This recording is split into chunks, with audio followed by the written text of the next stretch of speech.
Hello' friends, আজি মই লৈ আহিছোঁ কচু ঠাৰি দি বনোৱা এখন ধুনীয়া চব্জিৰ ৰেচিপি।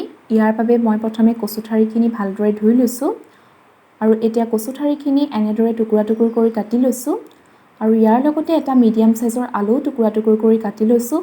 লগতে এচামুচ পাঁচফোৰণ লৈছোঁ, দুটা শুকান জলকীয়া লৈছোঁ, কেইফুটামান নহৰু লৈছোঁ আৰু এটা মিডিয়াম সাইজৰ পিঁয়াজো মই এনেদৰে সৰু সৰু কৰি কাটি লৈছোঁ।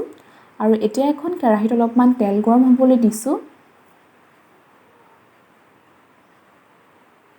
আৰু তেলখিনি গৰম হোৱাৰ লগে লগে পাঁচফোৰণখিনি আৰু লগতে শুকান জলকীয়া দুটা দি লৈছোঁ আৰু এতিয়া গোটেইখিনি ভালদৰে মিক্স কৰি লৈছোঁ। আৰু ইয়াত এতিয়া কাটি লোৱা পিঁয়াজখিনিও দি লৈছোঁ আৰু এতিয়া গোটেইখিনি ভালদৰে মিক্স কৰি ল'ম। ইয়াৰ লগতে মই নহৰু কেইফুটাও দি লৈছোঁ আৰু এতিয়া গোটেইখিনি ভালদৰে ৰঙচুৱা কালাৰ অহালৈকে ভাজি ল'ম।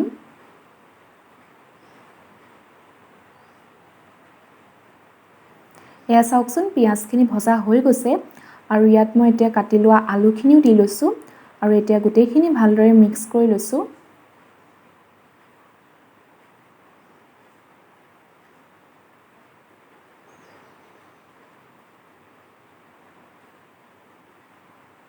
আৰু ইয়াৰ লগতে এতিয়া কচু ঠাৰিখিনিও দি লৈছোঁ আৰু এতিয়া পুনৰ গোটেইখিনি ভালদৰে মিক্স কৰি ল'ম।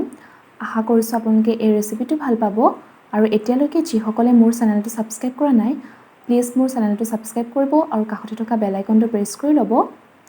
আৰু এতিয়া ইয়াত সোৱাদ অনুযায়ী অলপমান নিমখ দিছোঁ আৰু লগতে আধা চামুচ হালধি পাউডাৰ দি লৈছোঁ আৰু এতিয়া গোটেইখিনি ভালদৰে মিক্স কৰি লৈছোঁ।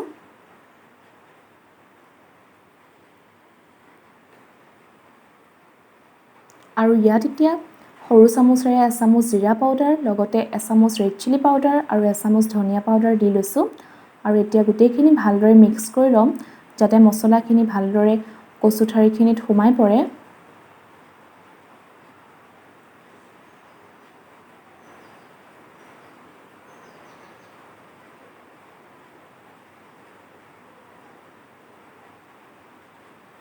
আৰু ইয়াত এতিয়া একাপ পানী দি লৈছোঁ আৰু এতিয়া গোটেইখিনি ভালদৰে সিজিবলৈ দিম।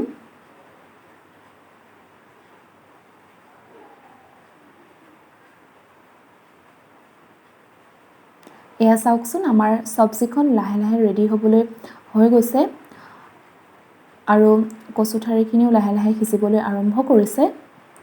আৰু এনেদৰে বনোৱা কচু ঠাৰি চব্জিখন খাই কোনে কোনে ভাল পায় এবাৰ কমেণ্ট কৰি জনাবচোন।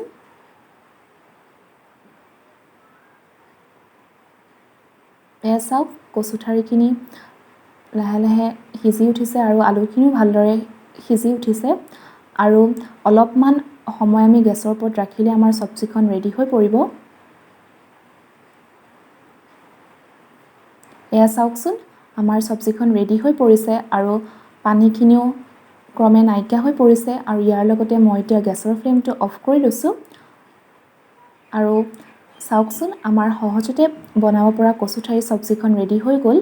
আশা কৰিলোঁ আপোনালোকে ৰেচিপিটো ভাল পালে আৰু যদিহে মোৰ ভিডিঅ'টো চাই ভাল পালে তেন্তে মোৰ ভিডিঅ'টো লাইক, শ্বেয়াৰ আৰু কমেণ্ট কৰিবলৈ নাপাহৰিব।